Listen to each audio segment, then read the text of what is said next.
rise and join me in the Pledge of Allegiance. I pledge allegiance to the flag of the United States of America and to the republic for which it stands, one nation, under God, indivisible, with liberty and justice for all.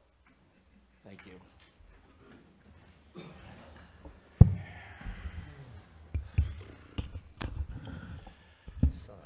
I would like to ask if any member of council has a conflict of interest or the appearance of a conflict of interest with regard to any of the items on the agenda today. No. No, I do not. Okay, thank you all. Next, we'll turn to the draft agenda, and I will ask if anyone has any amendments to the draft agenda they would like to make. I have none. I have one thing, Mr. Mayor. Okay. Old business number E, state medical coverage. Yes. This concerns the ABC employees. ABC employees are state employees. They don't work for the town. Any health coverage they should get would be through the state. And there's one, I guess this is a misprint. Council Liaison, Councilman Benton for the ABC store. I don't think we have a council rep to the ABC store. We do not. That's correct. We do not have a liaison. We do not? We do No. not. Mark, I thought you were the... Yeah, I went to a couple meetings, but pretty much run I themselves. thought you were going to the board meetings. No. Thank you, Charlie. We'll do some sorting out when we get there, but your comments are exactly right. Any other amendments to the draft agenda? So Jan? are we taking E off the No. agenda? We'll leave E on, but with the understanding that some of the information there that included the ABC board is not correct. Okay, thank you. What was that, Mr. Mayor? The state medical? We're gonna, it will still be on the agenda. Oh, yes, okay. Mr. Mayor, I have a few things. One is, I sent an email to Frank Eiler asking for an update regarding the pending legislation to use beach nourishment funds for as an option for our stormwater management expenses. Frank, earlier, I believe was last June, tried to submit this in June, and due to timing constraints, he was unable to do so. So he was planning and is planning to submit that legislation in January.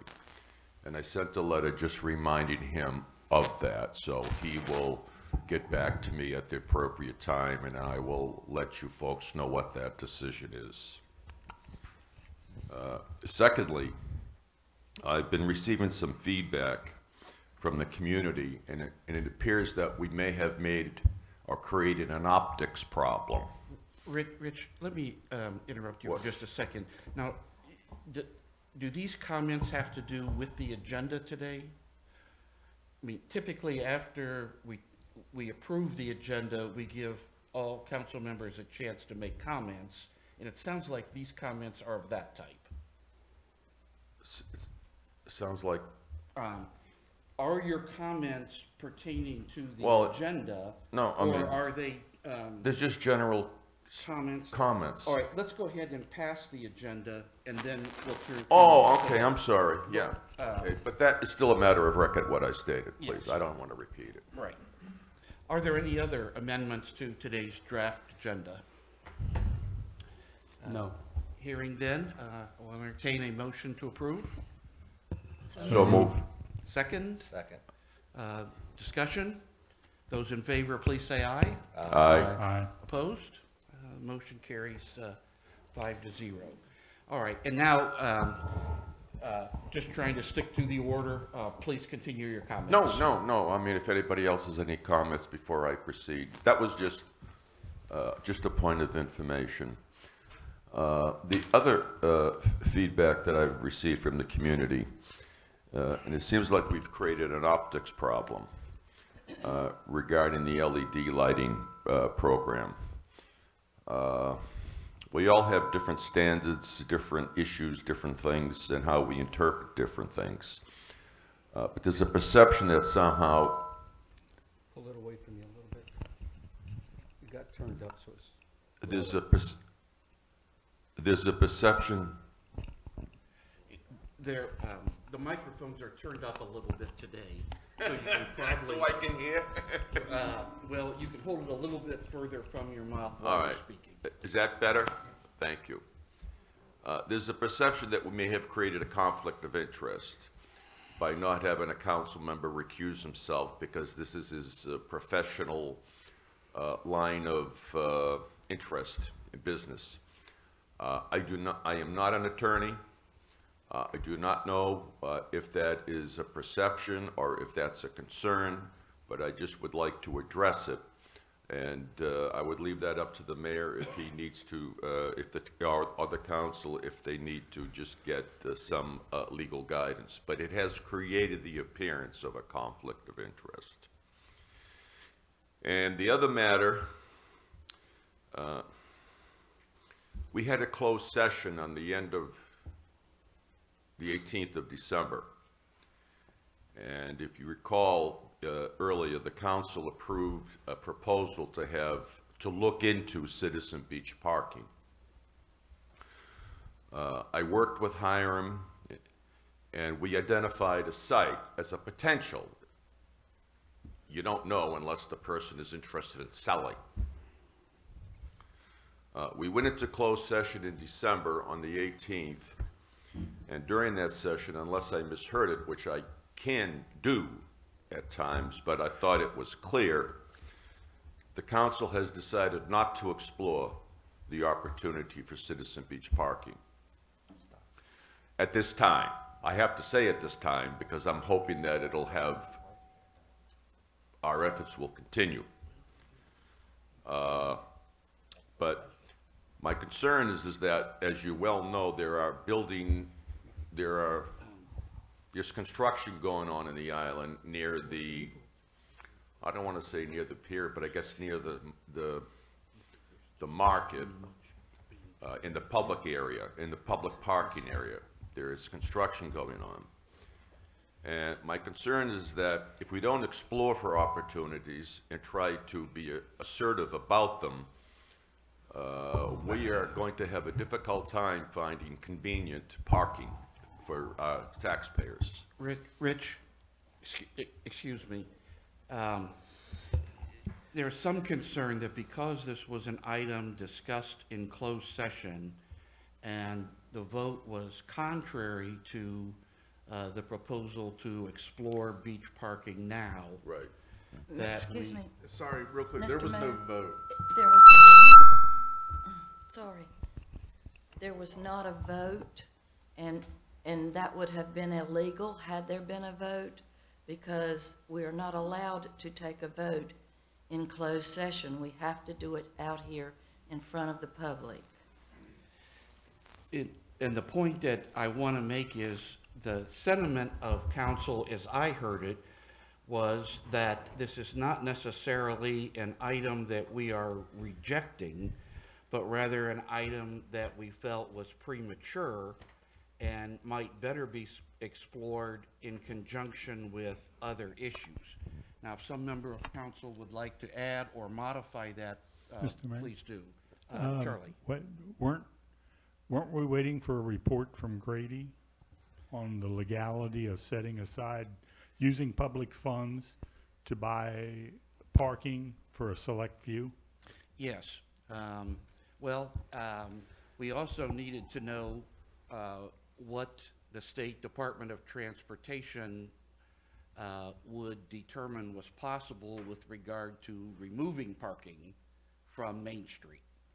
And we have not received those reports yet. Or to my knowledge, we've not. No, and We'll have an agenda item for the 4th to that effect. Those are two separate items. Yes, perhaps I was reading too much into it, but I thought there was a desire to look at this in a more comprehensive fashion and not to begin by looking at just a single item of beach parking. No, that was not what was if you listen to the tape of the closed session, Mr. Mayor, that was not discussed. Right. Opinions and impressions are one thing. What was discussed and appeared to be decided is another. Now, this has been an issue that the citizens have raised for many years, and opportunities are beginning to dry up. And just the thought of not even exploring the possibility tells me something. Now, we can imply that we have a bigger plan for island issues, but one of the parts of it is always going to be at least citizen beach parking. Now, what was discussed in closed session was final, in my opinion, and no one mentioned about other issues and other plans and other matters. I did. And what I heard was that there was plenty of parking on the island, and the council was not interested in pursuing it. If I am wrong, I will apologize to everyone, and I would ask the council to listen to the tape. If I may real Go quick. ahead, Hiram. First of all, closed session, there was no action taken, period. No action in closed session. That's technically illegal. So no action was taken. We had a discussion. Nothing should that came be of on that the agenda? discussion. Then, Should that be on the agenda? That's my point here, is nothing came of that discussion. What needs to be decided is if y'all want parking on your next agenda. But it's not on this agenda, so we shouldn't be discussing it because it wasn't advertised. then we need to do what Ms. Harris requested. Right, put it on should the, go on the agenda. right. And we can talk about that at disposition of directives. Can we put that on the 15th agenda then? Or do we discuss it today? No, it won't be today. We can put it on the 4th or whatever moving forward, but since we don't have it on today's agenda, we shouldn't be discussing this right now. Will it be on a future agenda? I can't hear you, Yes, Harry, it'll I'm be on a sorry. future agenda. Okay, thank you. Okay. John, it looks like you have a comment. I've got lots of comments.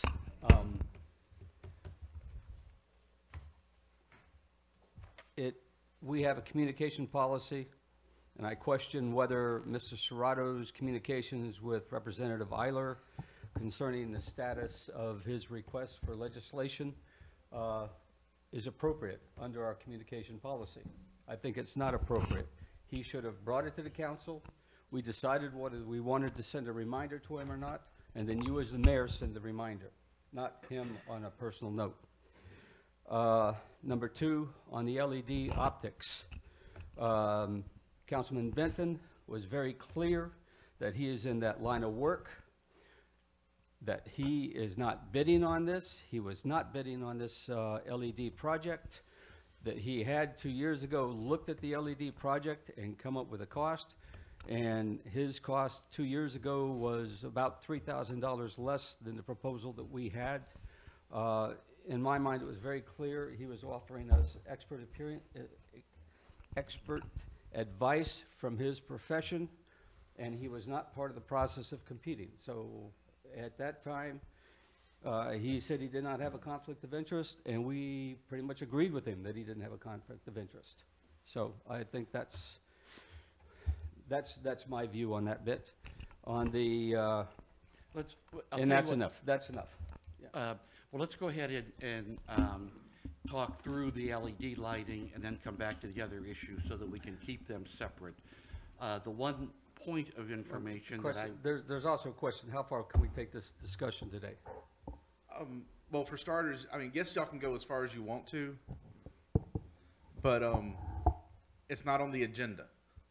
And y'all have already approved the agenda, and there's not even council comments on the agenda.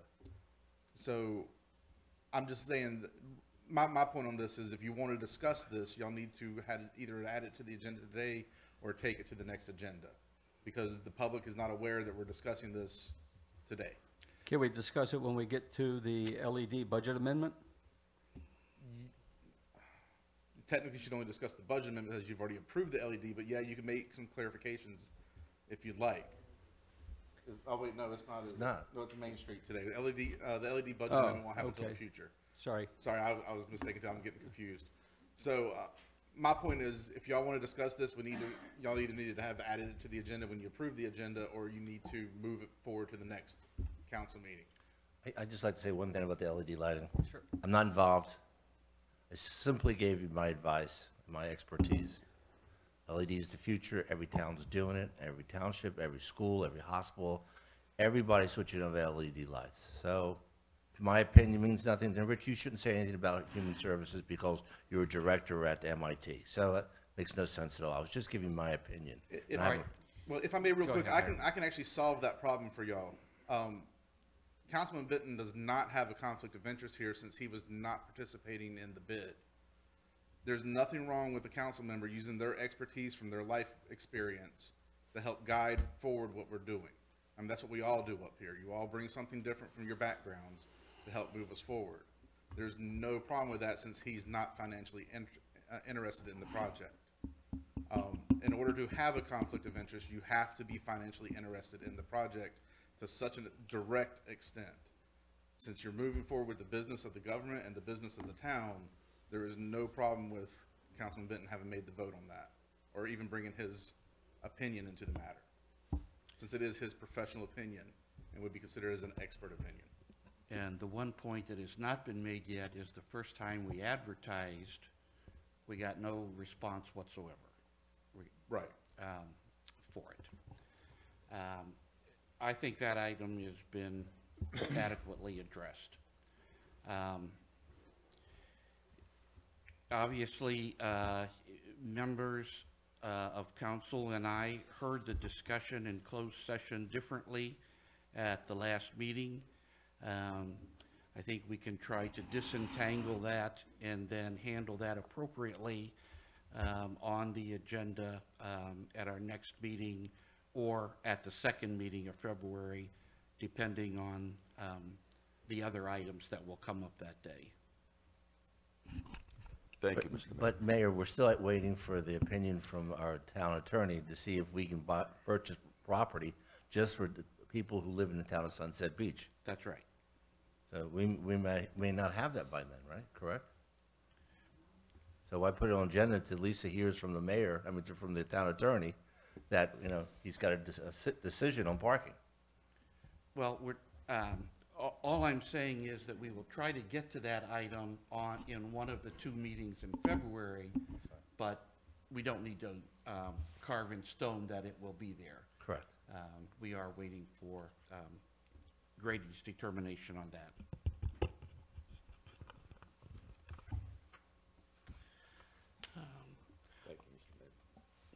Okay, well, at this point, we would like to invite the audience to join in the fun. If any of you have comments that you would like to make, please begin by stating your name and giving your address. And just as a reminder that we allow up to 3 minutes for these comments. Are there any comments? Neil?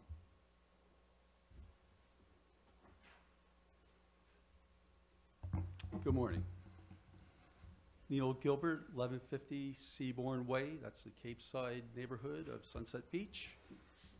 Originally, Tom and I were going to speak today about the idea of Sunset Beach joining the Southern Environmental Law Center's lawsuit against the federal government against offshore drilling, but I have been informed by Mayor Weiss that Attorney Richardson still has not come through yet with speaking to the SELC's attorney, Blakely Hilderman. So we're still waiting to hear a response from that. So I understand that won't be until the February 4th meeting. Is that correct? I don't know if he's talked with Blakely yet or not. He has not reported back to us, but it is scheduled to appear again on the February 4th calendar. I want to thank you first for entertaining that proposition. Still no towns in North Carolina have joined. 16 towns still have in South Carolina with all these other environmental groups. But There's something else on the agenda, though, that's why I'm here. So you'll get to see me 3 months in a row, because I'll come back in February. I'm so happy to see on the agenda climate change. 2 years ago, I addressed the council here, speaking, the exact date was June 20th, 2017. When, at that time, I asked the town to consider joining the National Mayor's Climate Action Agenda. Looking over your sheet here on your plans for the environment, I'm highly impressed. It's ambitious, and I think it's great. I don't know exactly where your discussion is going to lead today, but since climate change is on the agenda, I'm going to speak about climate change. When I spoke to you 2 years ago, I said that climate change is a very pressing and critical issue for those who live here in Sunset Beach. Concerns the air that we breathe, the water that we drink, and our shrinking coastline. And one of the reasons people come to Sunset Beach is because we know of our coast and our beaches. The Mayor's National Climate Action Agenda, it's also known as the Climate Mayors, is an association of United States mayors with the stated goal of reducing greenhouse gas emissions. This was originally founded by the mayors of Los Angeles, Houston, and Philadelphia. And over the past 2 years, over 407 cities have joined with this climate accord.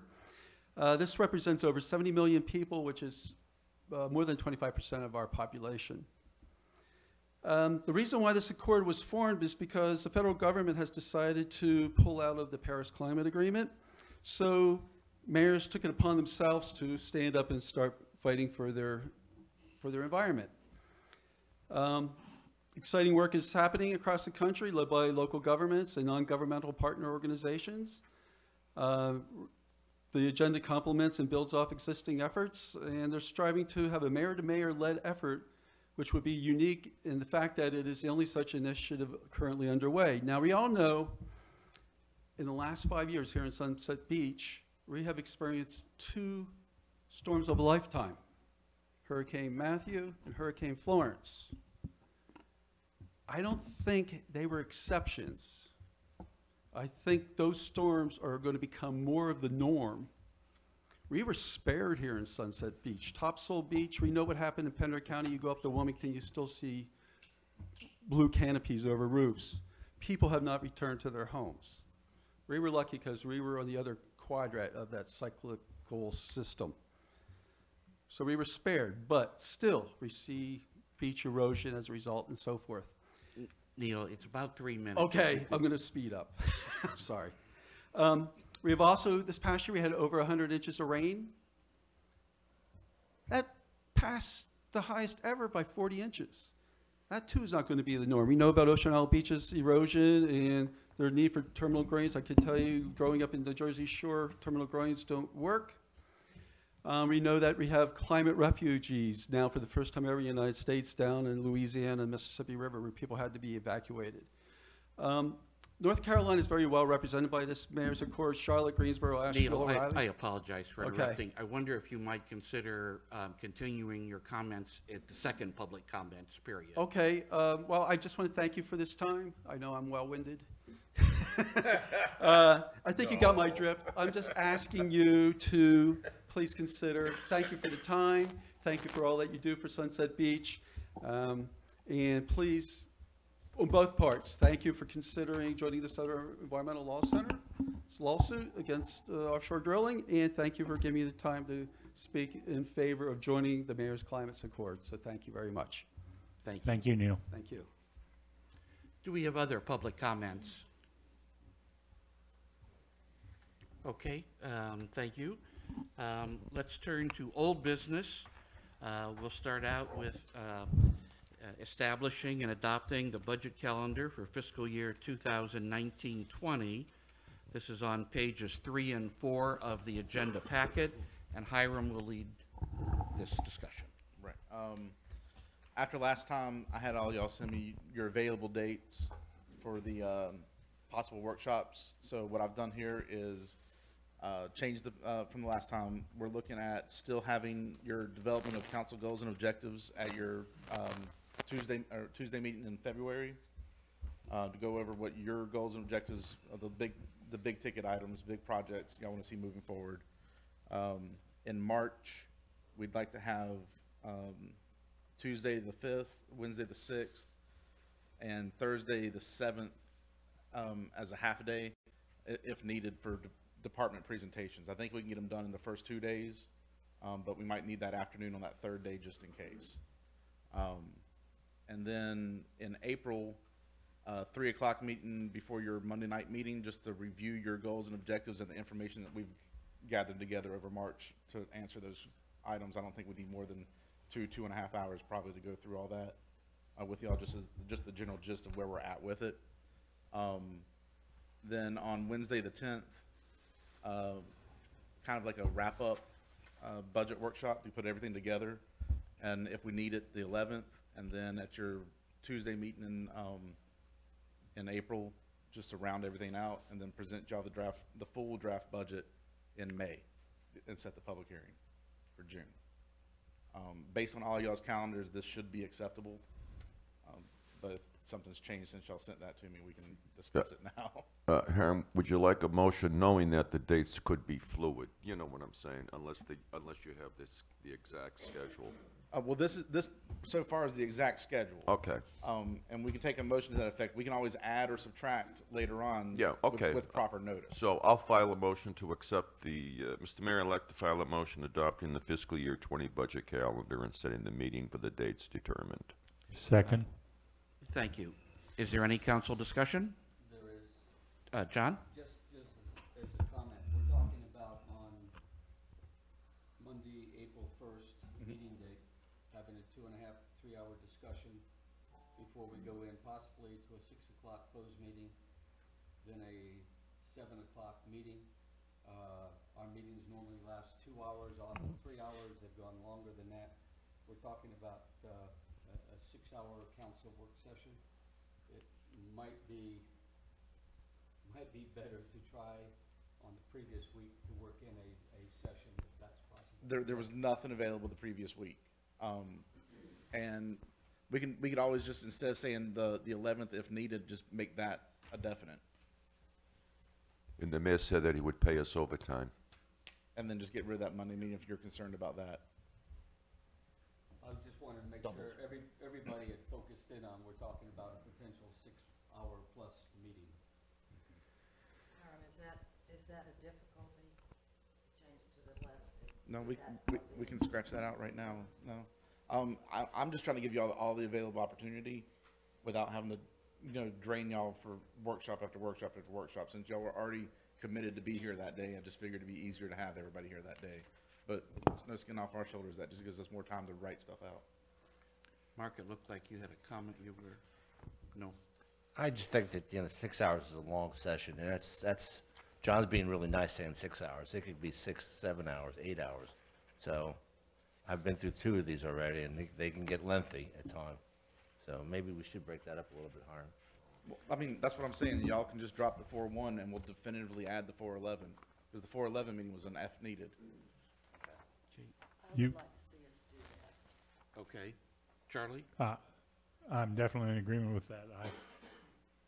I think when I gave Hiram the dates, I thought I put on the 1st, early in the morning. I'm having cataract surgery. Well, that's why this is, well, no, you didn't. I don't remember if you did on that one or not. I meant to, sorry. Okay. All right. Hearing no other discussion, As amended? yes, we'll, all those in favor of adopting this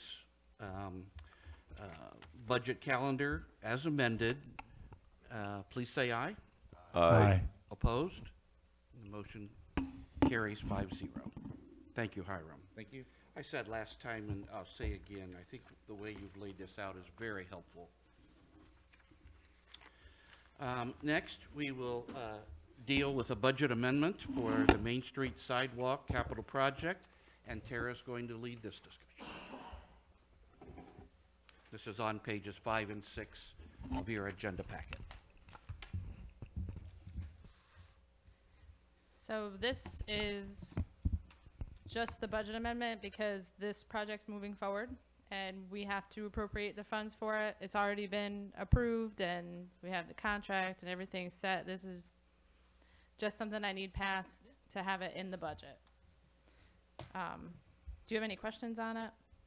No, this is just, I sent an email looking for some information, and I think I got it. I haven't a chance to dissect it. But this is basically strictly for the sidewalks. Yeah, this is just the Okay. Main Street sidewalk project. No, because my concern was on the capital project ordinance amendment. I saw this number, $1 million or $1,013,700.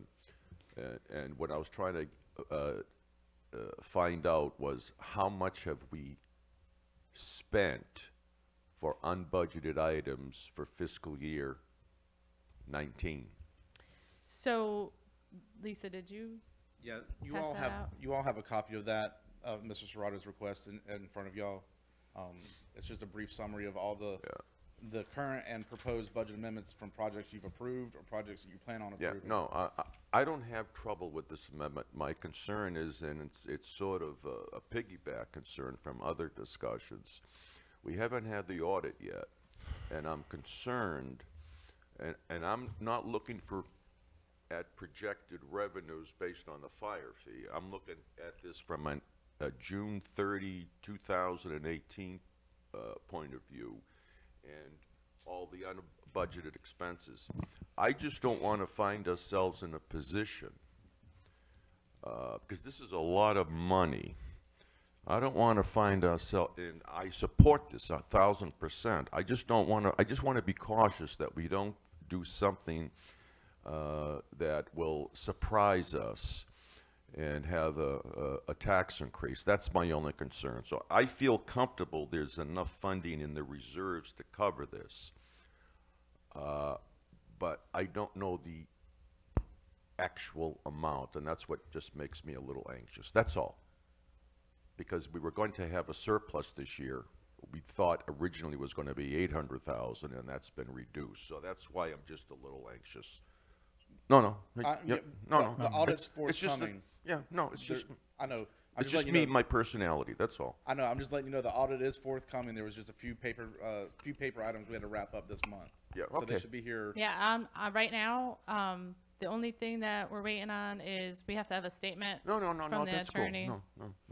I, Did you get the summary? no, yeah, Did you no, see I that? fully Okay. understand.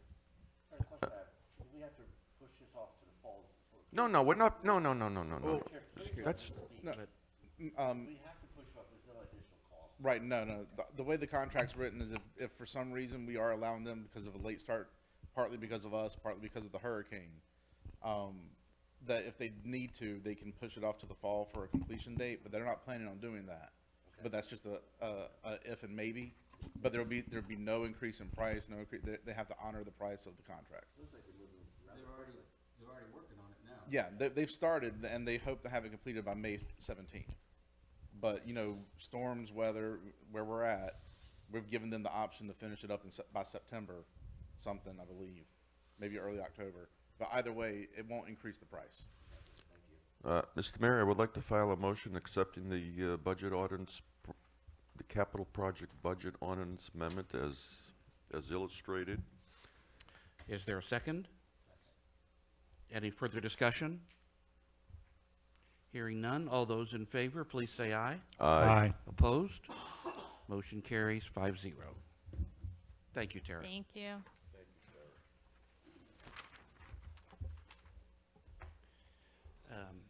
And next, we're going to turn to John to lead us in a discussion of climate change impact measures. Okay. I'd like to talk for a little bit and then open it up for some of the discussion.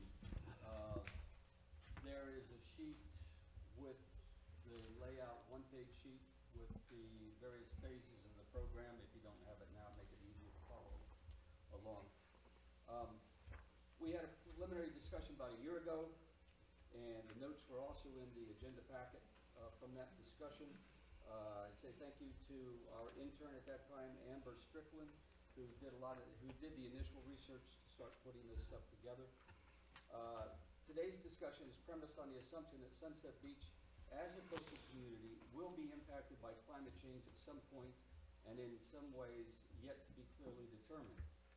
It assumes impacts are going to come from more severe and frequent storms, from increasingly higher tidal extremes, from higher sea levels, from pollution, and from the overall impacts of global warming. However, this is not a debate on whether or not these will happen. It is recognized that there may be some impacts, and we should have a mitigation program that anticipates those things. And so what I've laid out is a framework for Sunset Beach to organize an action program, starting with what we're doing now and extending in time phases through the end of the century, 2100, if you will. And I'll talk through briefly the steps that are laid out. This is a framework for discussion and planning. It is not by any means an end game. There's nothing about this that is locked in. But what I would like to have happen today is that we discuss and identify and sort of agree upon where we are in these initial steps. We discuss and reach a consensus to pursue such a climate change mitigation program. And we discussed the potential use of the Environmental Resource Committee as a research team and a vehicle to support this program. And then we brainstorm into other steps that we may take. So, on the attachment, what this mitigation program lays out is initial actions that are being taken and suggestions of what Sunset Beach can do as we move to the future.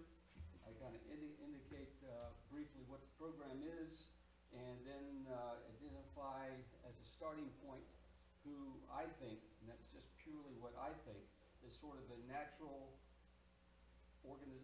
part of Sunset Beach to take the lead in the program. The 4 phases, now to 2020, that's just getting us started. It's, you know, we're in 2019, so we're talking about a year. Then 2020 to 25, those are actions that'll take some time to develop, organize, and perhaps start to fund. 25 to 40, we're looking at major actions involving a longer-term implementation process. And then 2040 to the end of the century, longer-range measures that very broadly defined. You know, so in phase 1, what we have going on now, we've already started our stormwater program last year. It's funded as a 10-year plan, and we're in the 2nd year. And this is our stormwater manager as a natural action to sort of take the lead in that activity. Under the auspices primarily of our Planning and Inspection Department, we adhere to and follow and coordinate under the Coastal Area Management Act regulations that apply heavily to our coastal waterfront areas and estuary areas. We have in our UDO, Article 12, environmental regulations that guide what we're doing. Our construction codes for new buildings follow the North Carolina Energy Conservation Code, which has Chapter 4 for residential, Chapter 5 for commercial energy conservation programs. All that does is tell you, you know, we are not idle. We haven't been idle. We have active programs as a coastal community recognizing that we need to take steps, and the town staff is actively involved in working these issues. We also have a voluntary recycling program that's going on. I would encourage if we could find ways to expand that, and our Department of Public Works manages that. We are in the process reactivating the Environmental Resource Committee. That's the town council action, and it's moving along. As we work through, we should incorporate primarily through our town staff that emergency recovery program steps that when we take them, such as we do have a storm, we incorporate in those steps thinking about how fixing what got damaged is fixed in such a way that it builds to the future, anticipating future problems. And we currently have a living shoreline project. It's a sort of a test case for this area. We should complete the project that we have now and expand it to other shoreline areas that would be vulnerable. And in fact, my understanding is DPW has the lead, but on Thursday from 10 to 2, volunteers are needed to help bag stones and oysters and move them over to the water to start putting this stuff in the water. Sean, what time is that? 10 o'clock to 2 o'clock. And so that's a sense of what's going on now and things we should be working on until 2020. Okay. Then for the next 5-year period, so what we have is an immediate, what's happening now, then a 5-year period that is realistically things that we can work on, we should start addressing and funding, going out into a follow-up 15-year period, which is sort of, it gives us time to plan, gives us time to fund, gives us time to coordinate and see what's going on. But so for the second phase, and you'll see a lot of these are just initiating programs. Like I said, this just reflects ideas that I have. And I've borrowed from some other people, but we need to work on it. Initiated a discussion of a long-term plan with NCDOT to raise our low-lying road beds, such as along Sunset Boulevard, the causeway from the bridge to the island, over time. And my non-expert opinion is every time we do repairs to the causeway because of storm damage, or we repave the road over the next 20 or 30 years, do so with such a way thinking, let's raise it up. If the hypothetical prediction that in 100 years sea level is going to rise 2 feet, that gives us the goal over the next 50 to 60 years to see if we can raise that up. Then we have to look at other areas along Shoreline Drive by Twin Lakes. It's got a pretty good elevation right now, but areas such as that where we have roadways, is there something that we can do to build those up and protect those, anticipating the future?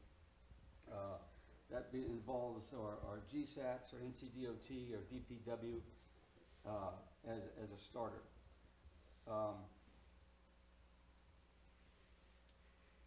We should be exploring, I'm on C now, the pros and cons and cost of a mandatory recycling program.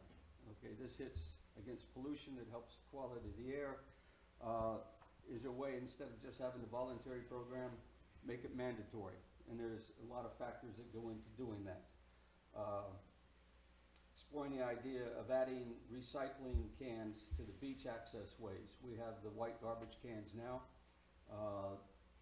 Is it realistic and possible to have one garbage can and one recycling can out there on the beaches?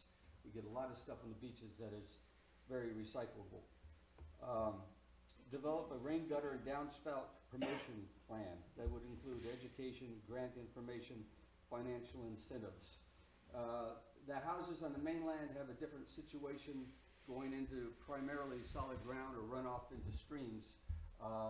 Are there things we can do there, like encouraging rain barrels so the water is controlled when it comes off? On the island, we have some houses with no gutters whatsoever, so everything that hits becomes runoff. We have some houses with gutters that the drain spouts come down and feed it right out onto the ground, which also becomes runoff and creates a problem. Then we have some houses where the drain spouts go into the ground into, I'm calling it a French drain, others I think referred to like as a, well, there's a dry cell type of thing. But anyway, they go into a body where instead of running directly into the local water, it filters down through the ground and through the sand before it goes out into it. So, get grants. Part of the thing would be make sure all our new construction does this. I don't know if that's a requirement now or not, is it? For homes? It's required to a certain extent. They have to reach a certain impervious surface level before we set in a requirement for some type of infiltration or other mitigation measure. On your island, everybody's going to hit that. No one's building a house small enough not to hit 30%. Okay, so we've got that, but we still have, just by driving around and looking, I'd say we have about 1/3 of the houses with no gutters, 1/3 of the houses with the sprouts going out onto the ground. and then 1/3 of the houses that have this, this drain system that goes into the ground. So how do we get people to retrofit their houses? There's a cost involved with that, and that's where we come in if we can do things like getting grants and some type of financial incentive. And that's where I think that's both mandatory recycling and recycling on the beach, as well as this project, are good projects to give to our environmental resource committee. The ERC also would be a good body to explore technological advances that could be applicable to Sunset Beach. I don't know what they are. I'm not an expert in that field, but you know, that's something we should be looking at, what we can do. At some point in time, considering whether we need a different or enhanced dune protection program and perhaps an enhancement program, as constantly encouraging activities that will build up our dunes. Continue in the ERC, again, identify and implement other environmental protection programs as they come along, considering things like exploring the banning and limiting of single-use plastics, straws, flatware, and things like that people particularly leave on the beaches, which go into the water, or just just get tossed in the trash containers and that. But those are things that I think in the next 5 years are an ambitious agenda, but someplace to start working. Then you go into longer term. By the time we hit 2025, most of our stormwater program that we have in place now will pretty much be completed, but we need to set up a regular program of yearly reviews, revisions, and funding instead of playing catch up, but to continue to maintain and to anticipate stormwater issues and problems. That's combination stormwater manager, we as a council here. Implement road bid programs. Implement bulkhead programs. So I missed that one somewhere. One of the problems, the things for the next 2020 to 25 is start to think about if the water's going to rise, is there something that we can do to encourage and think through the implications of all along our waterfront where we have bulkheads, of raising the level of our bulkheads? And I don't know exactly what that implies, but if you take your normal house on the beach and you add 2 feet of bulkhead, then you either have an empty wall standing there, and you're talking about adding dirt or some kind of fill and messing with the drainage and stuff like that. It's not just a straightforward process of building up the bulkhead. It's thinking through the whole range of implications of doing that. And then continue to construct living shorelines. There, in my mind, clearly are lots of other areas along our waterfronts, mainland and island, where we might be able to build upon the lessons we learned from this shoreline. And in the long term out there, complete infrastructure modifications, get those things in place before. So, that's a framework, a concept, again, is looking for discussion or feedback or input into particularly the initial steps, looking at phase 1 and phase 2. Just discussing, do we have a consensus that we should try to organize, implement, adopt a mitigation plan, and then particularly and probably most important, most critical right now is the Environmental Resource Committee. Once it gets established, a good vehicle to use to kind of shepherd through and do a lot of the donkey work in terms of researching, considering funding, figuring out the implications of these types of programs. So with that, I'll shut up and turn it over to the rest of you. John, I think you did a very good job. I think that something like this should be implemented in town of Sunset Beach. I think I just got it today, so I'd like to have an opportunity to read and look at it thoroughly before you vote on it. So I'd like to move this to the next meeting for a vote, so I can look at it and see if we need to add something. than that, overall, it's a very good plan. I mean, and the idea now is not making decisions today, but initial reactions, is there something that jumps out that got overlooked? All right. Or whatever. Additional comments from council members, Jim? I think this is a good idea. I think it is a good project for hopefully our upcoming ERC. I also think John might want to add into that, working with environmental groups that already have innovative ways to reduce stormwater impact, like for instance, the Coastal Federation. It is very important, I think, for towns to work with these organizations. We also have one in this county, Brunswick Environmental Action Team. They're working hard, excuse me, on reducing plastics, single-use plastics, et cetera. And I think we ought to use their knowledge as well. I agree with that. It's a resource that's out there, and we should take advantage of it. I agree with that, and as a longtime military and government contractor employee, plagiarism is the highest form of praise. Most of these ideas came from other groups such as the Coastal Federation and BEAT and other, the NOAA program and some of the other things that are going on around here. This is, you know, this is not original off the top of my head thinking. So. Thank you, Jan. Other comments by council members? Charlie? Well, thank you, John. You might have gotten these ideas from environmental groups and whatnot, but you put them together. I don't think I could have been able to do this. I do want to rely on our new ERC a good bit. BEAT also. Jan is exactly right. There's more groups out there than a lot of people know about. We can get people like Neil Gilbert involved. Give you more chance to talk, Neil. I am all for this. Thank you. Additional comments? I do, Mr. Mayor. Go ahead. Protecting the environment in this town is this town's responsibility. It's not CAMA. It's not FEMA. It's this town's responsibility. When you look at the east end of the island, Palm Cove, and how that was destroyed, that was our responsibility.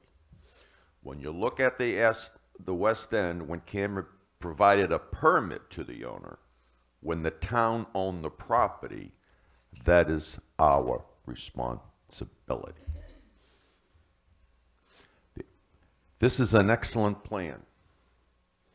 To me, it demonstrates that we need an ERC. There's a lot of issues here. John did an excellent job.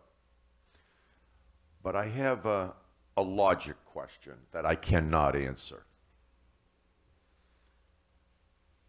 If it is our job to protect the environment, why are we sending out different signals? Why did we even ever thought of dredging North Jinks Creek? Rich, this is not. That's a question.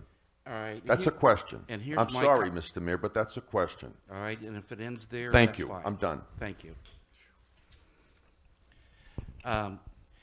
John, I would like to echo what all of the other council members have said, and that is this is really excellent.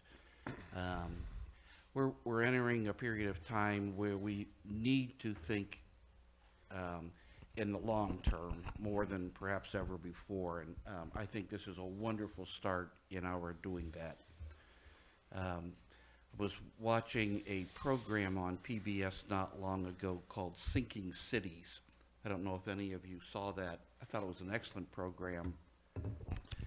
And they made the point that in looking at the future, we had a limited number of possibilities to deal with rising ocean level, and they use the term PAR, something with which I am typically unfamiliar, to suggest how we could deal with this. And PAR stands, P is for protection, and there are many items here that deal with protection. The A is for accommodation, that we can try to accommodate, and there are items here that deal with that. And both of those, the purpose of both of those is to avoid the R, which is retreat. Either we do something about it, or it's going to chase us off our land. And I think this is a wonderful start. Mark has asked for some time to look over this, and I think probably all council members would like that. You've talked a little bit about involving ERC, involving other groups.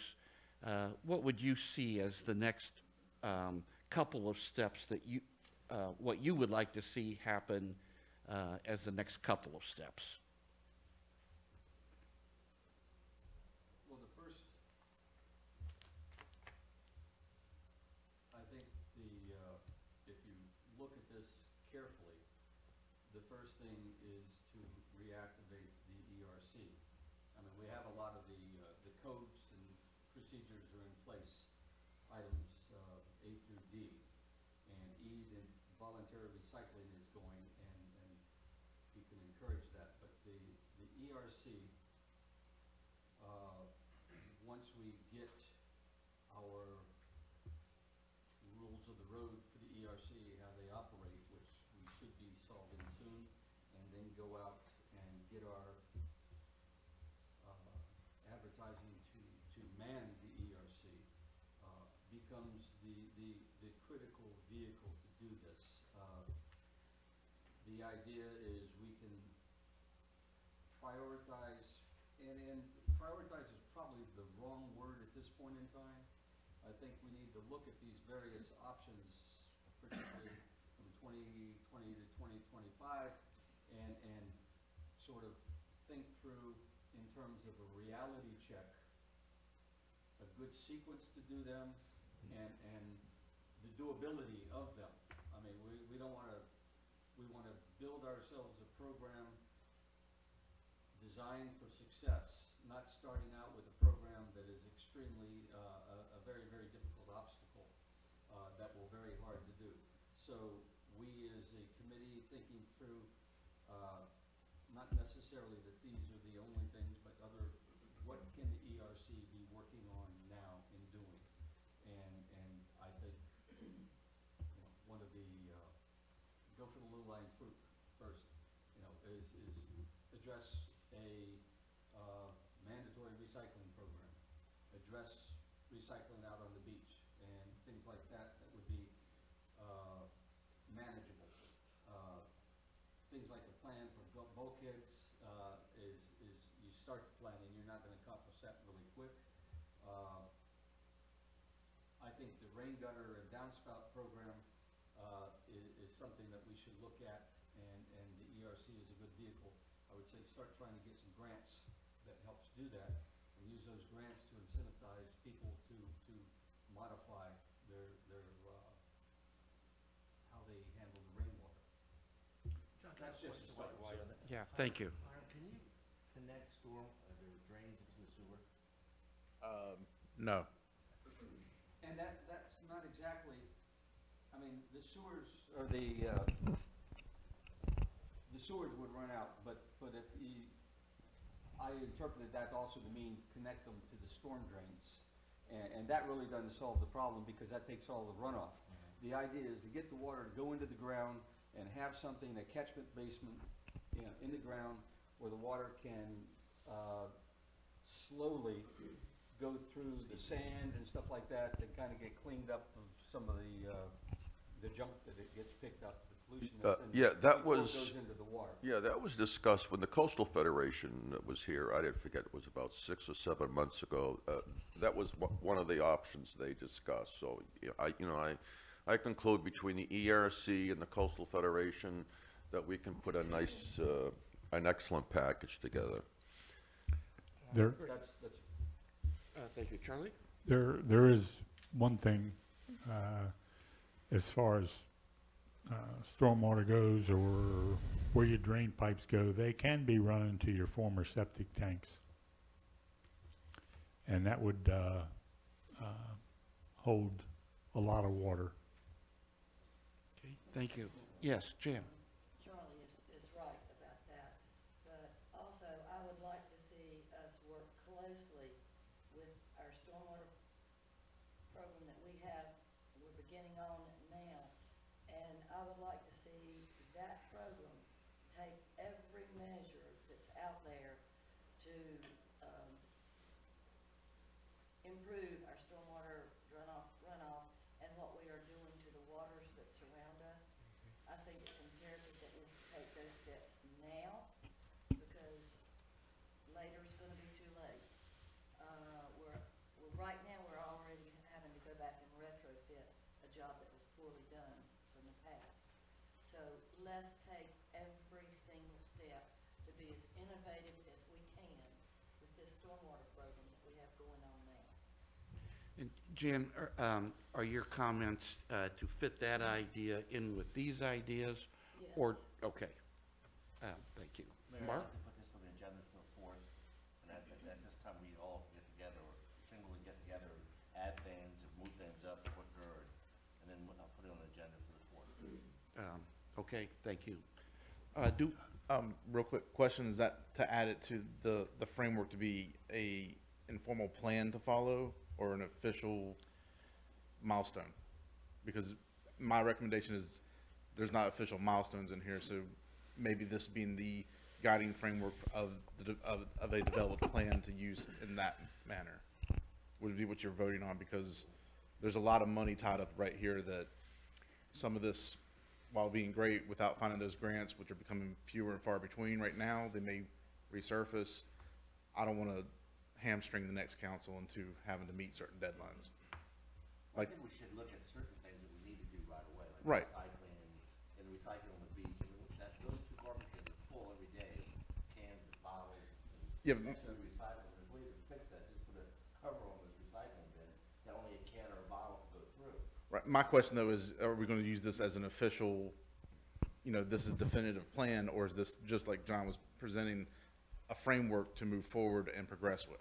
Because I'm not sure if you need a motion fully to go that route, is what I'm getting at. I mean, this alone is enough for us to decide that if y'all want to move forward with something in this framework and with the ERC's redevelopment, and have them take the ball and run with it, so to speak. And then we can address the low-hanging fruit, so to speak, as specific projects moving forward in the budget year. My thoughts on this is that it's a framework. Mhm. And the idea being, we adopt this as a framework and make a commitment as a town to actively move forward on these things. And then, piece by piece, as we can do it, we do so. Not setting, I'll call them arbitrary deadlines. Right. Is not necessarily the path for success with this, but setting a commitment that we're constantly looking for ways that we can make sure we are moving in the direction of implementing the things in this plan, and adding to this over time is I think what we should be doing as a town council. Right. So my recommendation then is that this should be a resolution at the next meeting, that the council resolves to follow this framework moving forward then, and that's what y'all can make a motion on. This in itself isn't a motion. What you need then is a resolution, and we can draft that resolution for y'all. Thank you. Charlie, I think you have. I think that's a good idea. There's some things, some of these things we're gonna have to teach people to do, and some of them we're gonna have to make people do. I've been a proponent of mandatory recycling for quite a while. I'm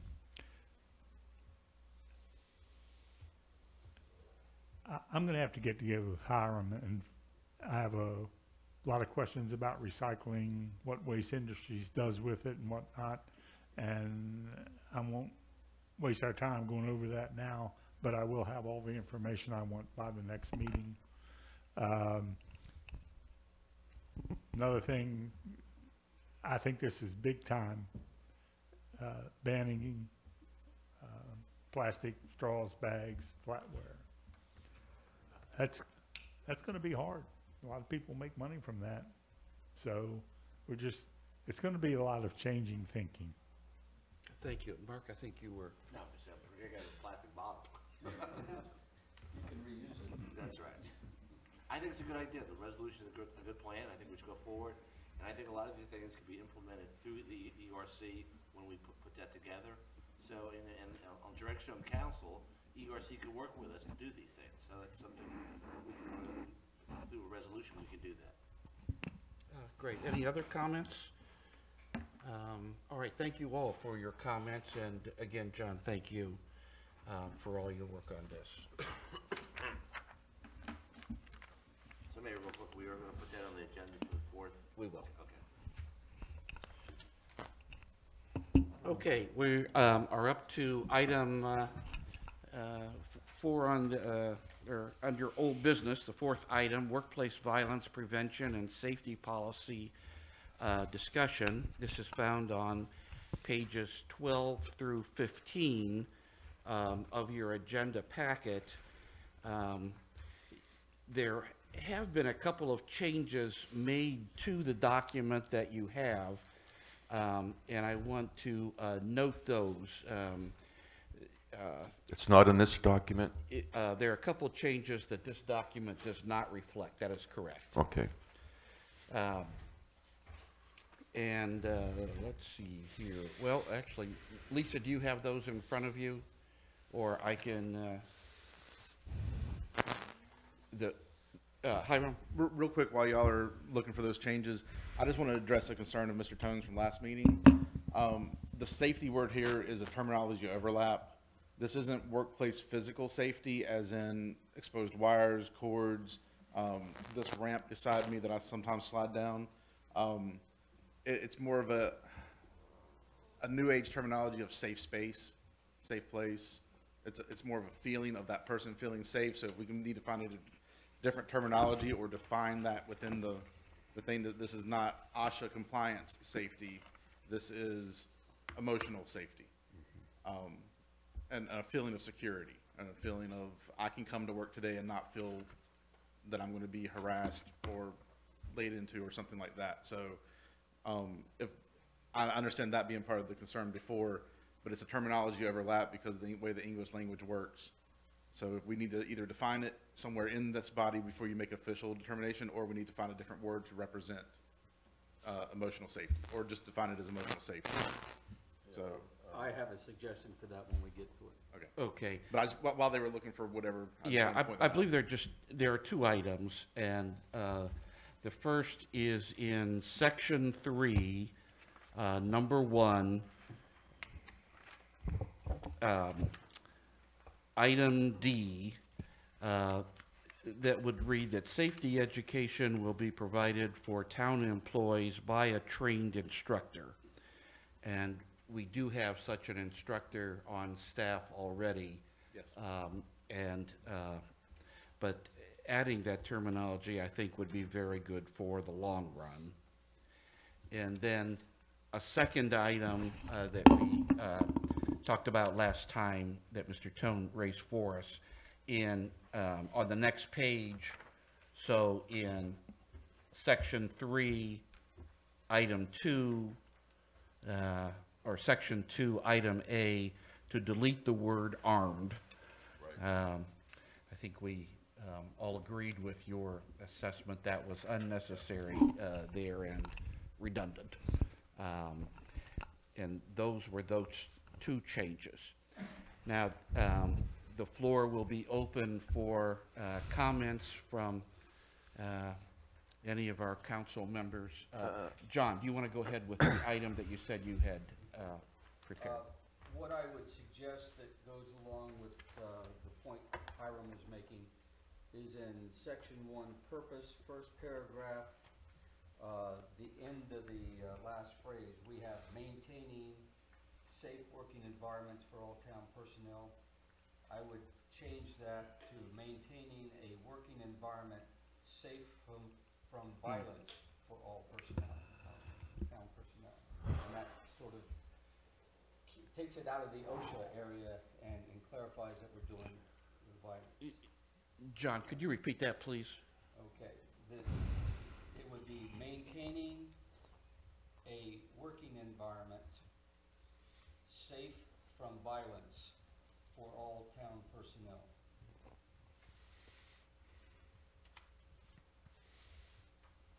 I agree with your trained and special proposal on deleting armed. I would make a modification on page 14, under administrative controls, subparagraph D, where we have, all persons entering into town hall and town buildings shall be required to sign the visitor logs in legible handwriting and must show a valid form of picture identification. I would modify that to be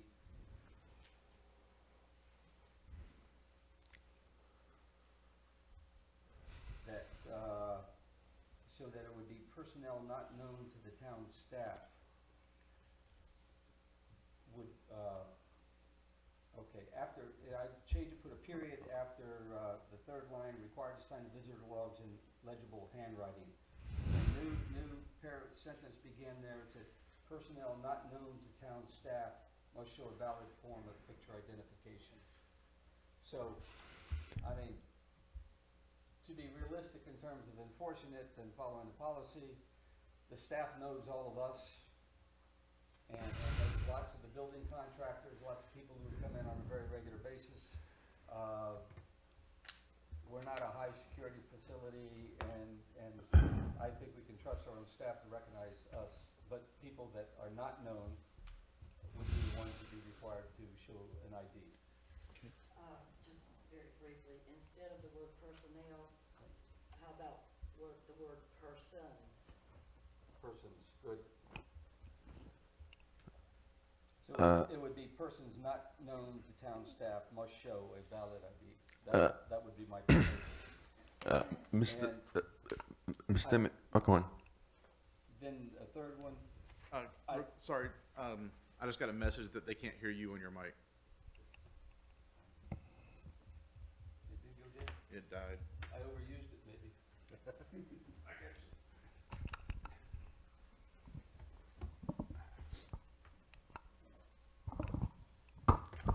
Thank you. Oh, that one works. Oh, Okay. thank you. Then the last point that I had is that there's nothing in here, and I think we should add a statement, an appropriate statement on protecting people from retaliation who happen to lodge a complaint. And I don't know, I would say our lawyer should add the appropriate legal statement to do that somewhere in there. And that's all. Mr. Mayor, if I may, Go ahead, Rich. violence is a very harsh word. Workplace violence policies do not prevent workplace violence. If you have a policy against theft, theft is a criminal offense, and people will violate the policy. So to believe that a workplace violence policy will prevent workplace violence is not really totally correct. I like this policy. I think it's fine. I think it's been heavily redacted. But I want to remind you that workplace violence is a criminal offense. And what our focus should be is to train employees as best as they can to detect it. Maybe a perception, but to detect it and then immediately report it and have others verify or review the matter. Training is critical. Rich, what is your basis for saying that prevention policies do not have any effect? Well, we have laws on the books and people break the laws. That's why we have police officers. Well, on the other hand, people do obey laws sometimes, and so laws do also have a positive effect. I'm asking because there is research that shows that prevention policies do have some preventive effect. And OSHA in particular, and the State Department of Human Resources, strongly advocates having a prevention component to this policy. No, I'm just, Hiram. Also, I'd just like to add real quick that a lot of this it's a policy for the town and the employees to understand what's expected. It's an educational component, but it also works in tandem with criminal justice system as well. You're right, violence is a criminal offense, but this is also to let people know when to recognize what may not be traditionally perceived as violence no, and what but they can do. listen. So it's to work in tandem, but the point that I'm trying to make, whether the government or whatever, the point that I'm trying to make, there's no guarantee that you could prevent something. You have to know what to do when it happens. Right, and- Because it could happen, and this policy is not going to prevent it. It may help if someone comes in angry to work someday, and he sees that policy or knows about the policy, he or she may say, I better go home, I don't feel good today. I don't know, it's all subjective. The only point that I'm trying to make is that training and reporting are critical. Critical. Words mean nothing. It's recognizing, training, and reporting. That's all I can tell you. Okay, thank you. John? And I think this policy does address and recognize the need for training or education and reporting. And it does accomplish that. Jim? Yes, could you explain to me exactly what you mean by retribution Yes, Retaliation. John's turn. or retaliation? Retaliation. By, what do you, well, for instance, and it's more common with like whistleblower clauses in corporate world and even in government. But let's say Lisa made a complaint against me. Turns out it's either false or it gets overlooked or whatever, but it prevents me from going, I know she made a complaint against me, I'm going to fire her tomorrow. It's to take things seriously, but also to prevent, even under misinterpretations and false accusations or just between interpersonal conflict, that just because they made that case isn't the cause of their punishment, termination, demotion, any kind of disciplinary action. They're free from disciplinary action because they reported something. suppose their report was false? Then there's the personnel policy that would take care of something like that. And would usually involve some type of mediation for the personal conflict or whatever, but it doesn't necessarily be addressed if it's a false accusation, but this is to prevent people from being scared out of actually turning in someone for doing something.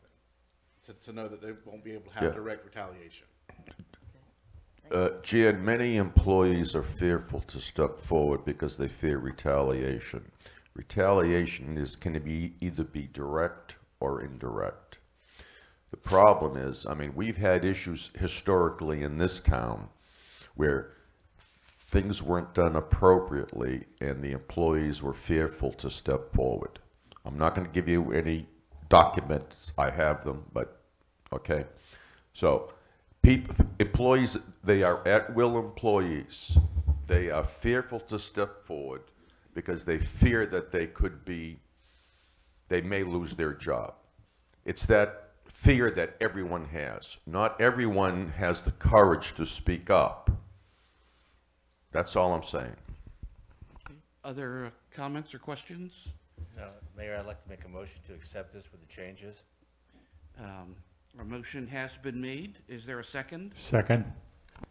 Any further discussion? Yeah, Mr. Mayor, could we see a final draft of the policy? I mean, I have no objections. I'm just, has everything been addressed in here that is satisfactory from a legal point of view? Or, I mean, I don't know. Probably the retaliation clause is the only thing that we need to add and get Grady's opinion on to make sure the terminology matches up. The standard statement, Yeah. blah, blah, blah, blah. Okay. So can we adopt it? pending those changes, or do we have to get those changes then adopted? Y'all can adopt it pending those changes to be effective once those changes are received from the attorney, if you'd like. Or y'all can just Yeah. have it for your February 4th meeting. Well, let's make a motion that we pass this with the understanding that Grady's gonna look at this document and come back with changes if necessary. Yeah, Grady has looked over the document that we Yeah. have before us. Yeah, he's heavily redacted it. So, Yeah. it would the key would be really getting Grady's review of the retaliation. Right, and that's just gonna be standard legalese. I mean, Yeah. if you're fine with whatever Yeah. he's gonna present for that part, y'all can go ahead and adopt it with pending, effective date on those days we received it from the attorney. And that's the motion that's on the table now, right? Yes. It is. And seconded already, is. yes. Further discussion? Hearing none, all those in favor, please say aye. Aye. Aye. Those opposed? I believe that was 5-0, passing 5-0. Oh, Mr. Mayor, I made a mistake. And I forgot to say it. In the policy, it just says council meetings. What about planning board meetings and community meetings? Where are you referring? On the workplace violence policy, I forgot to say something. What page? I'm sorry. What page, Rich? What page? I don't know, I have.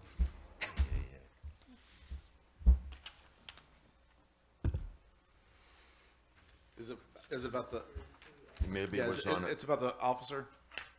Mr. Serrata, is it about the officer? No, no, item A, Harem. Yeah, the police officer. Town police officer shall be in attendance at every meeting of the town council. My concern is we've always had a police officer at meetings, and so I don't want to have anyone think that's a change, but my concern is, what about planning board meetings or community meetings? Where there's, that's all, I just raised the question. If you don't need it, I don't know, I can't say that. I don't personally feel, being the planning director, I don't personally feel that the planning board needs to have his Yeah. presence. We don't have a lot of attendance, so to speak, and our topics don't get the controversy that some of y'all's do. Yeah. If y'all feel that that's something that's needed, we're not opposed, but I don't personally think it's needed. And when you talk about community meetings, you usually do have the chief of police there anyway.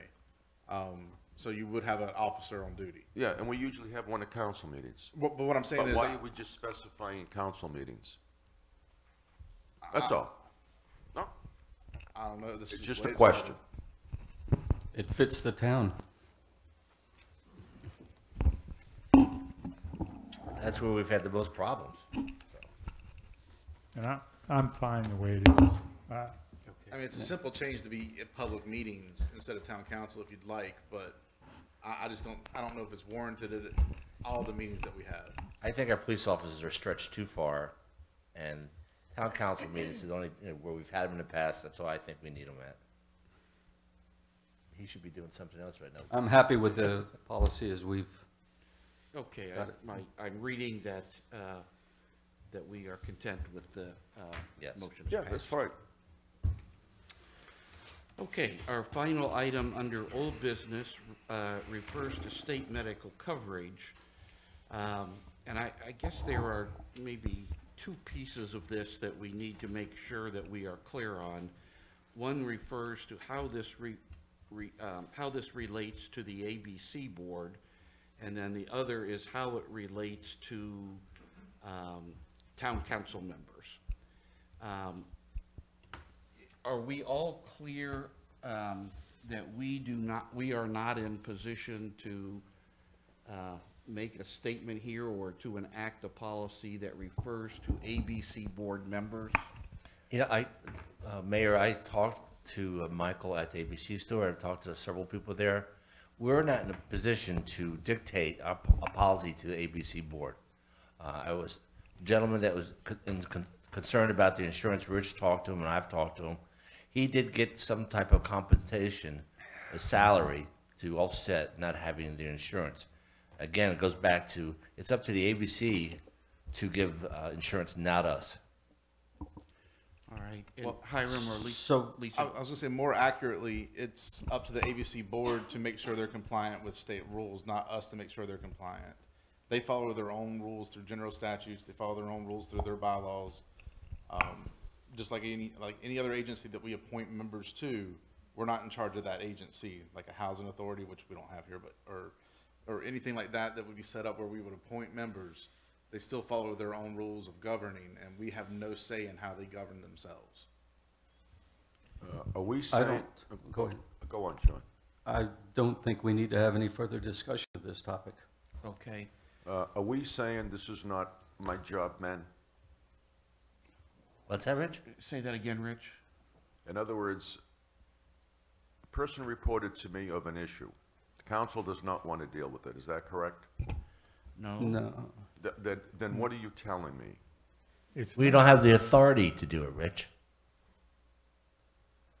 it's not a town issue.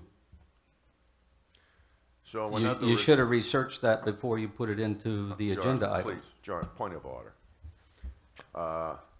Then what I will do and have to do, I know that there is something, it was reported to me that something was a question. The council doesn't want to deal with it because it doesn't feel it's their responsibility. Then I will deal it personally as a citizen. And if necessary, I will write a letter to the ABC Commission. Thank you. But just make sure you write that letter, Richard. You write it on your behalf and not the council's behalf. Excuse me, what did I just say? I will write that as an individual to the ABC Commission. I am not writing that on behalf of the council, and I will not even use my title, councilman. Thank you. I stand up for people. Hiram and Charlie, I heard, I was just gonna say real quick, if that person does have a complaint, their avenue for filing that complaint is with the Board of Labor, with the state health plan themselves. They have their measures of Yeah, going Jeremy, that direction. Those are the avenues available to them for their complaints. It's no different than any other organization, but we can't overstep our authority and bounds. People are afraid to speak up because of retaliation. Thank you. No, that's not at all part of the problem. Charlie, I think you were next. the idea of the town paying for insurance for, I'm talking.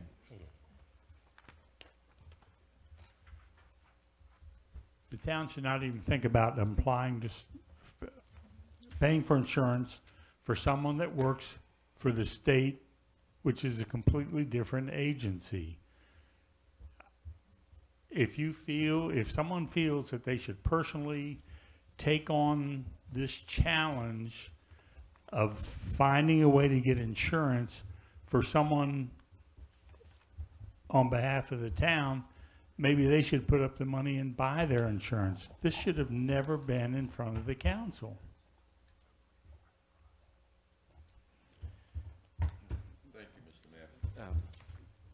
Thank you.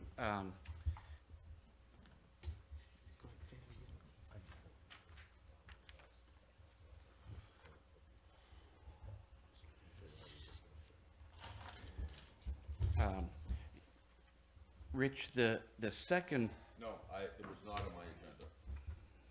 It was modified. I believe.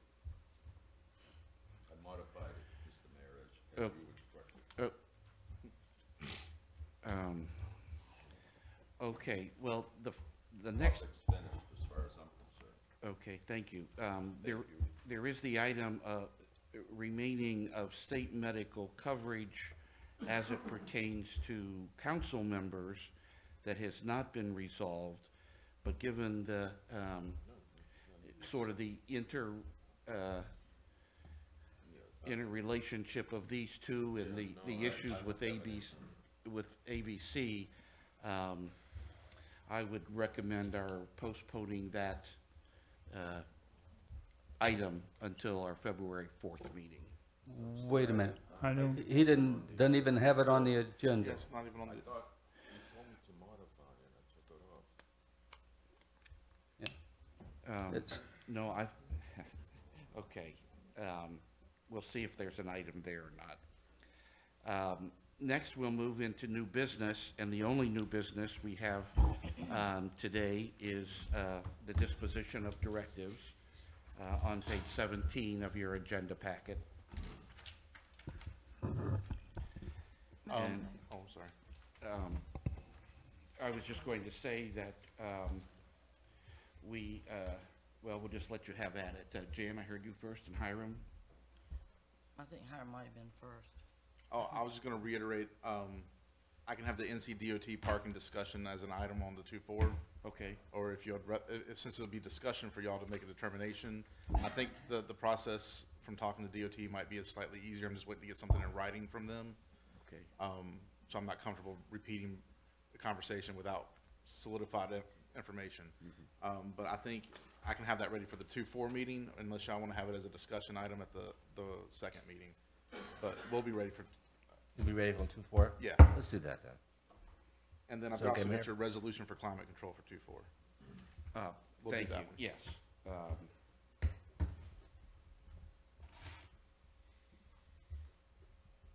Great. So And- all 20 of these items are on the 4th?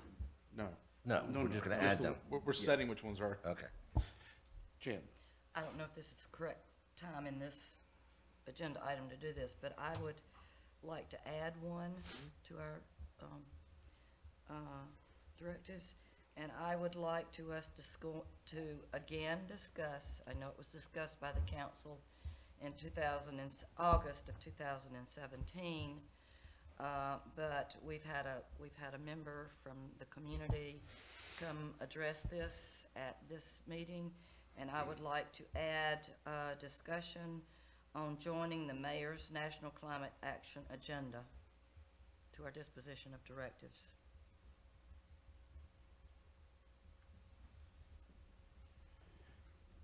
And you're suggesting that as, I believe you said, a discussion item, A discussion item, and you yes, will prepare the yes. course? Great, okay.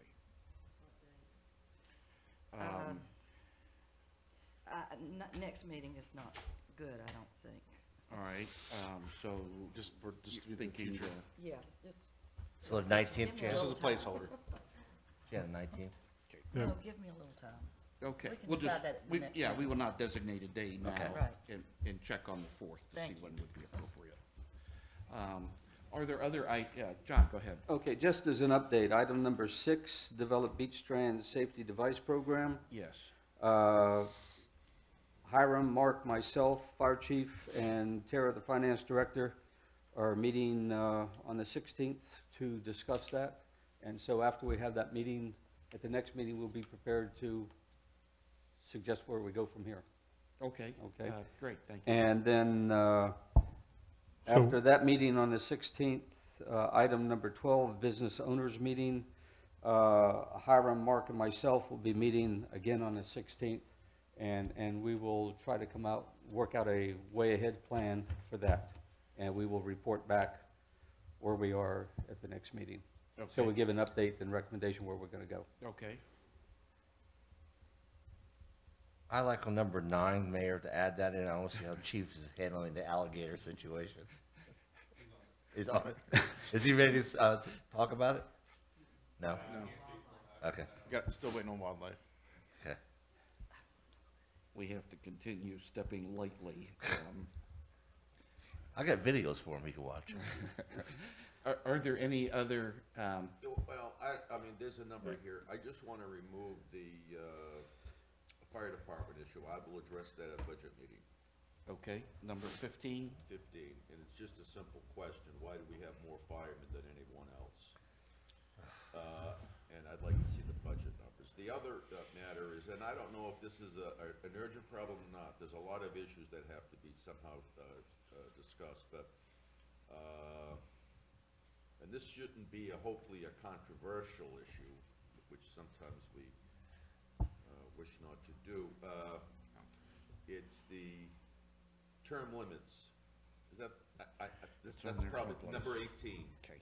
That shouldn't be a very, it's just a question, do we want to do it or not do it? We've discussed that in the past, that we didn't want to do it. This is one of these things that keep coming up. Mayor, also, I'd like to remove number 13. Well, we didn't finish, That is my agenda. I will leave it on the agenda. When I file a motion, if I don't get a second, it will be removed. All right, let's resolve the board amendment term limits item. I don't know if you can schedule that sooner or later, just to get it off the table. Mr. Serrato, would you be ready at the 2-4 meeting to I have can't an, hear you, would you be ready in February to have an agenda item on it? February. Would you be ready on February 4th Yeah. or on February 4th? In fact, I've already filled an agenda report. Okay. It's already in place. Then let's just put it on the 4th, if you want to get it knocked Lisa, out. you must have it, I'm sure you do. Yeah, Lisa keeps track of all my stuff. And then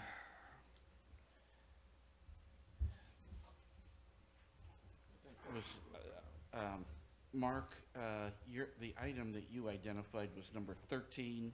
Yeah, but it's Richard's item. He said if he doesn't get a second, he'll take it off. Okay. Well, I think. how about number 14? Same thing. We've already I agree. discussed and had legal opinions a number of times from our advisor. I will, when I decide to have the issue, I will raise it. If I don't get a second, then the matter will be removed. Mr. Mayor, Go ahead, Charlie. number 14 is on my list to be completely removed forever. This is just this case of bringing up the same thing over and over again for Mr. Serrato to point out that he is right and someone else is wrong. There has been no conflict of interest. Can we vote on that now? Lisa? You get a second? No, Not on the agenda, it's not on Mr. the Mayor. agenda. Right. Well, let's put it on the 4th, both of those items, and we can vote on, and if he doesn't get a second, they're off.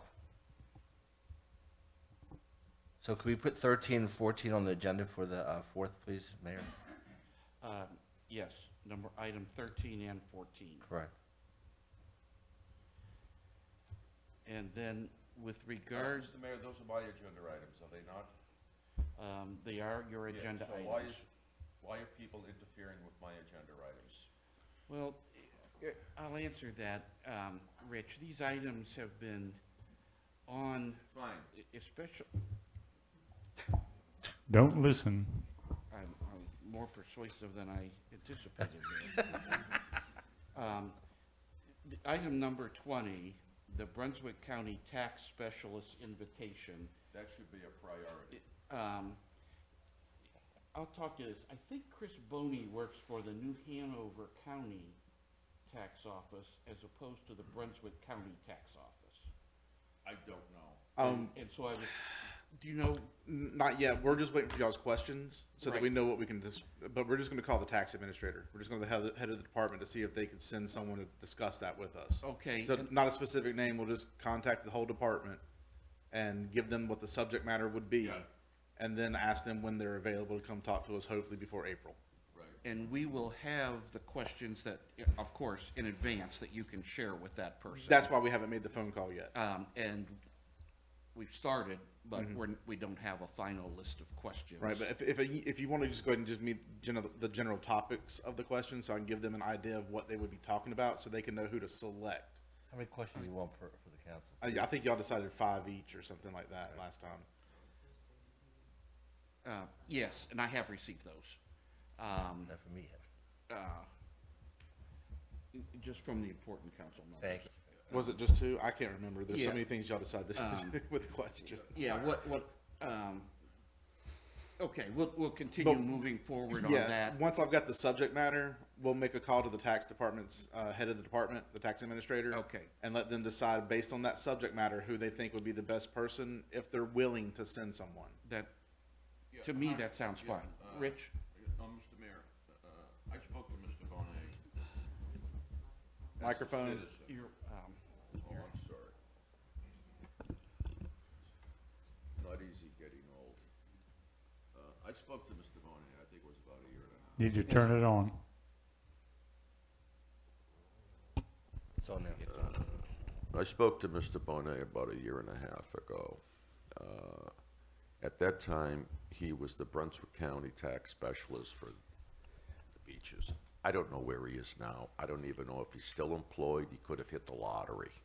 I don't know. Okay. But there must be a specialist in the county for this area. Yeah, I think Hiram Strategy sounds like a good one to identify the best person. Hiram, can we Charlie? put on number 8 for you? I'm sorry, Charlie. Go ahead. Number 8, are you ready to talk about that? We're supposed to talk about that in the budget process. Budget. That's why it's got Okay, 1920 budget process. that's it. I'd say we probably have a full agenda for the 4th. So, But to answer your question, Mark, we should be able to talk about that at the first council's budget meeting. Okay, thank you. Mr. Mayor, go ahead, Charlie. on the tax specialist invitation, Yes. this is a case where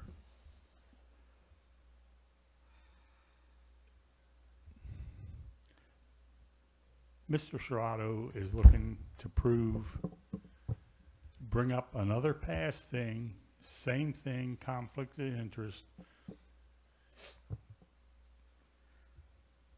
Mr. Serrato maintains Point of order, the- Mr. Mayor, please. I can't hear, and I don't want to hear, Mr. Mayor. All right, just no hold one on. wants to listen to you either.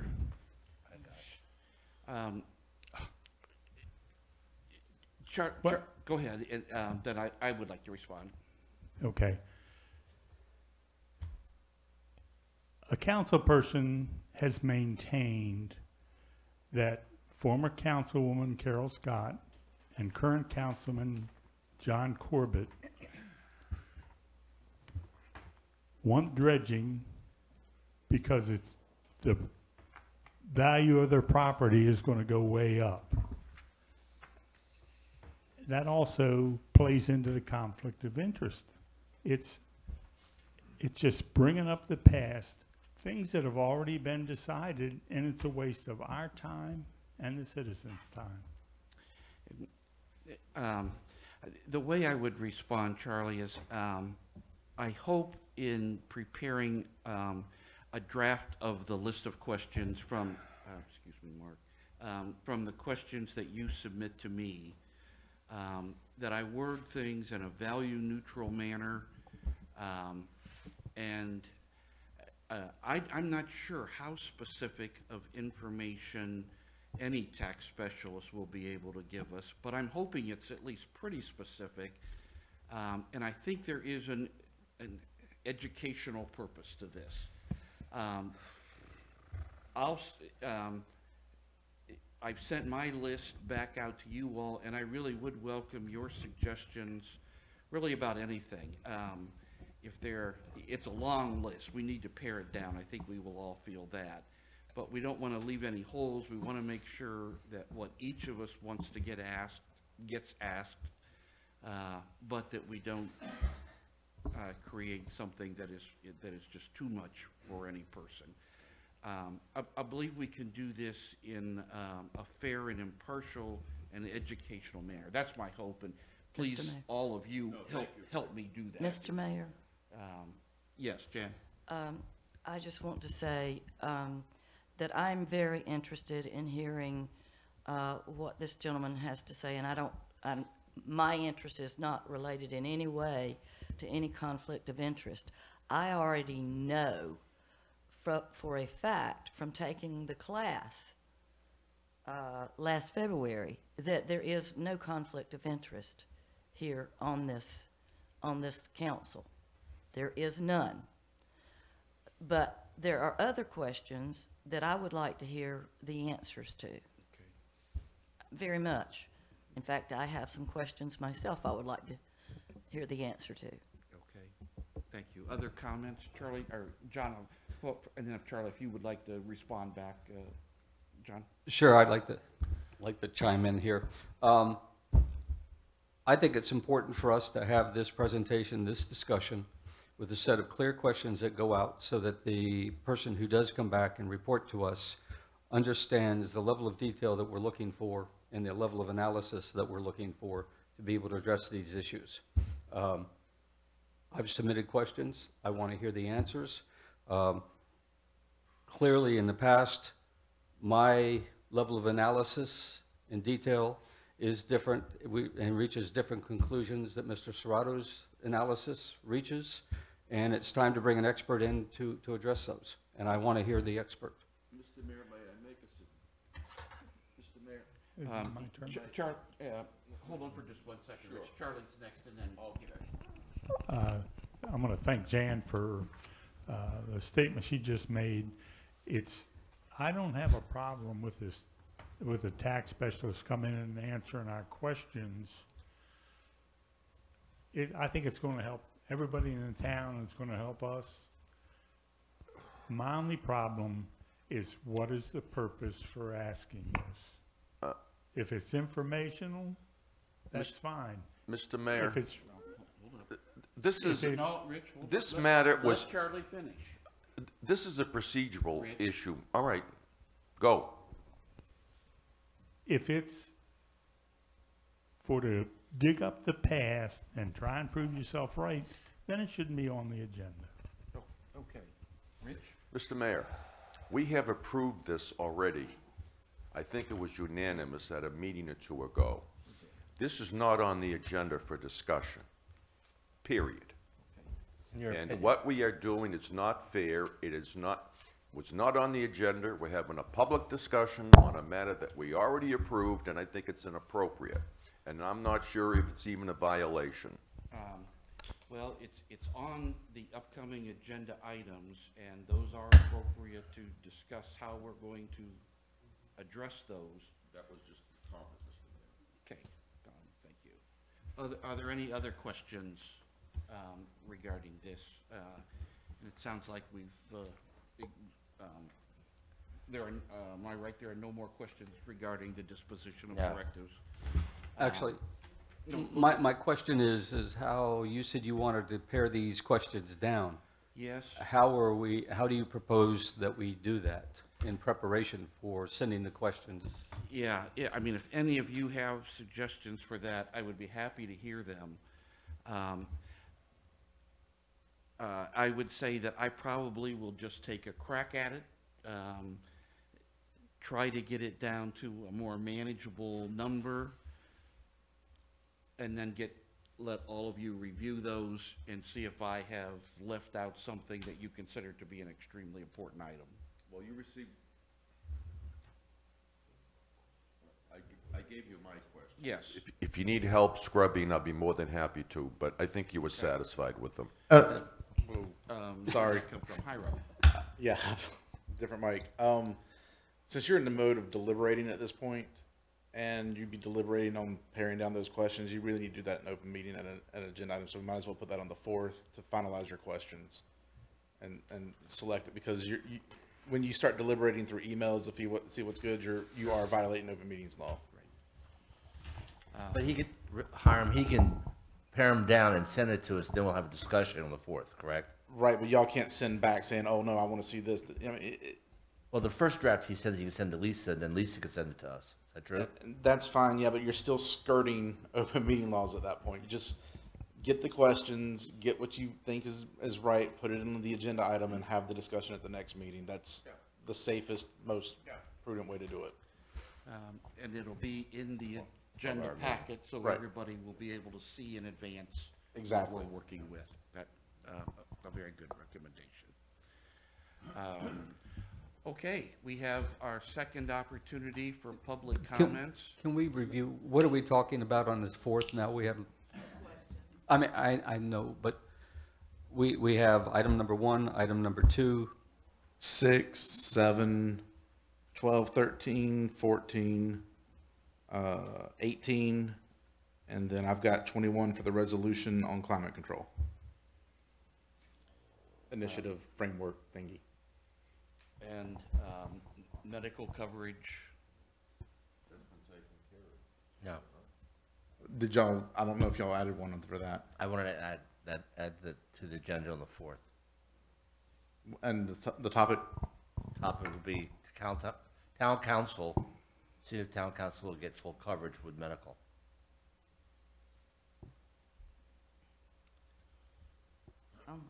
This is on the 4th. Yes. that I'm sorry, code. what number was that? That'll end up being 23. 23, Charlie.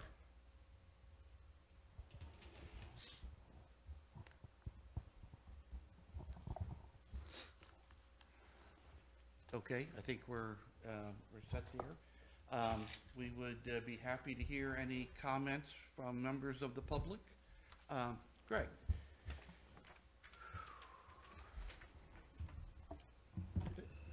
Greg Jensen, 1309 East Main. Congratulations for beating last Tuesday's by 3 hours. Thank you. Just a point, this Thursday at 6 o'clock in the Leland Cultural Center, FEMA has a 2-hour educational meeting on mitigation. So if that fits in anyone's schedule, just as a point of information. I'm sorry, what day was that?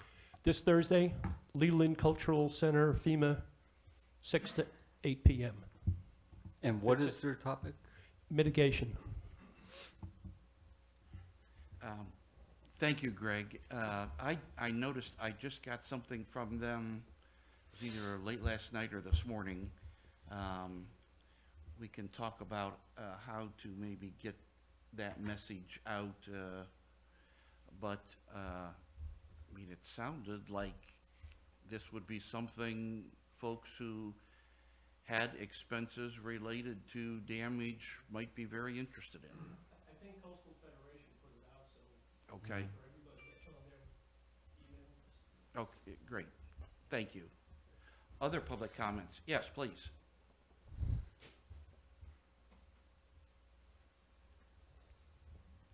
Good morning, everybody. Morning. I'm Steve Streeny at 7645 High Market Street. I can walk here, so it's very convenient. I just wanted to go back to what Mr. Corbett was speaking about with his presentation. I come from a town in Massachusetts of 400 people, and we have mandatory recycling in my town in Massachusetts. I was shocked to see that this town, shoreline town, doesn't require that here. And I really think that would be a good thing for the town to get on board and start seriously thinking about putting in place. Thank you, Mr. Corbett, for your work. Thank you. Okay, you're welcome.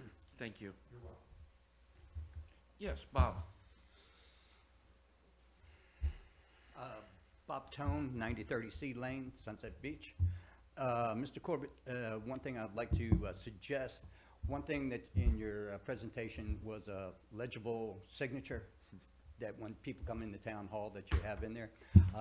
God knows that legible is very perceptive. I mean, you know, if anybody's been to a doctor, you can tell that. One thing that I might suggest is that you would have 2 lines there, where one heading would be print name, and then the second would be signature. That way you would you know, have something printed where people can actually read what is there. The other thing is that with your the recycling out on the beach, that was one of the things that you had brought up. I brought that up probably 6 years ago and was laughed out of the meeting about it, and saying that, you know, it just couldn't be done. The tourists out there on the beach are clamoring for this. Every year they talk about this, is why don't we have recycling out on the beach? And my thing would be is that you would probably need 2 recycling cans for every 1 trash can, because I would have to say that probably 75% of the quote-unquote trash out on the beach would be recyclable. Now, this would probably cause a little bit of a not a hardship, but, you know, formulation of a policy or a plan to have extra people going out onto the beach to pick up, you know, trash and stuff like that. I can just remember years ago when we had a dumpster that was out by the Sunset Properties, and that thing was filled up probably every 2 to 3 days, filled up to the max. The one thing, they got a lot of it, they got rid of it. My interpretation was because people were coming there and dropping off sofas and, you know, stuff that wasn't there. Well, people who drop off sofas and stuff like that, construction material and stuff, those aren't the tourists. Those are locals that are doing that, okay? So that might be something else that you may want to look at. But the public out there on the beach is clamoring, and this could be something that could be done you know, sooner rather than later. And it could be one more thing that you could wipe off your bucket list and not have to deal with, you know, so, thank you very much. Thank you. Thanks, Bob. Thank you. Neil, I don't know how much you had to cut off because, would you? crammed it in. Okay. I just want to say thank you, Mr. Corbett. I think it's a wonderful idea that you have, and hopefully you continue roots beyond you. I'll be glad to work with you. Thank you. Any other public comments? This means you.